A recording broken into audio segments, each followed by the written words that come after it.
ბავშვთა დაცვის საერთაშორისო დღისადმი მიწვეულ ღონისძიებას ექსპერიმენტორიუმში იუსტიციისა და სამოქალაქო ინტეგრაციის საკითხებში აფხაზეთის ავტონომიური რესპუბლიკის მინისტრის აპარატმა უმასპინძლა. კულტურულ შემეცნებითი აქტივობა აფხაზეთიდან დევნილი 30 ბავშვისთვის ჩატარდა. ღონისძიება ითვალისწინებდა სახალისო აქტივობებს, მეცნიერული კულინარიისა და აზოტის შოუს. მონაწილეებმა მუზეუმის გიდთან ერთად თხევადი აზოტით მოამზადეს ნაყინი. პროგრამის ბოლოს კი ბავშვებმა ტკბილეული თავადვე დააგემოვნეს. ღონისძიების მიზანი იყო აფხაზეთიდან დევნილი ბავშვების სოციალიზაციისა და ინტეგრაციის გაზრდა, მათი განვითარების ხელშეწყობა და გუნდურობის უნარების გაძლიერება. ღონისძიება ხორციელდება მინისტრის აპარატის ქვეპროგრამის სამოქალაქო ინტეგრაციის მხარდაჭერის ფარგლებში.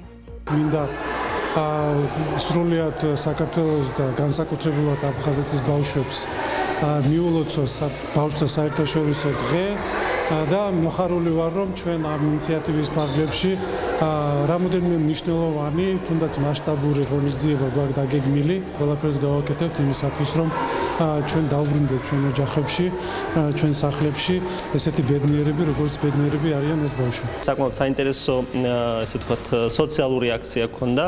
30 დევნილი იყო, დევნილი პატარა ჩართული ამ ღონისძიებაში, სადაც მათ საშუალება ჰქონდათ სხვადასხვა აქტივობებში მიიღოთ მონაწილეობა. პროექტი განხორციელდა აფხაზეთის მთავრობის და ჩვენი უწყების, ესე ვთქვათ, ერთობლივი ძალისხმევით. ეს პატარები იყვნენ როგორც სოციალურად დაუცველები, ასევე მრავალშვილიანი ოჯახებიდან და მათ აფხაზეთის მთავრობისგან გადაეცათ შესაბამისი სიმბოლური საჩუქრები. გილოცავთ ბავშვების დღეს, მადლობა ამ ყველაფრისთვის, რაც ჩვენ ბავშვებისთვის გააკეთეთ. ბევრი რამ ვისწავლეთ, მეგობრებიც შევიძინეთ, რაღაც აქტივობებში ჩავერთეთ.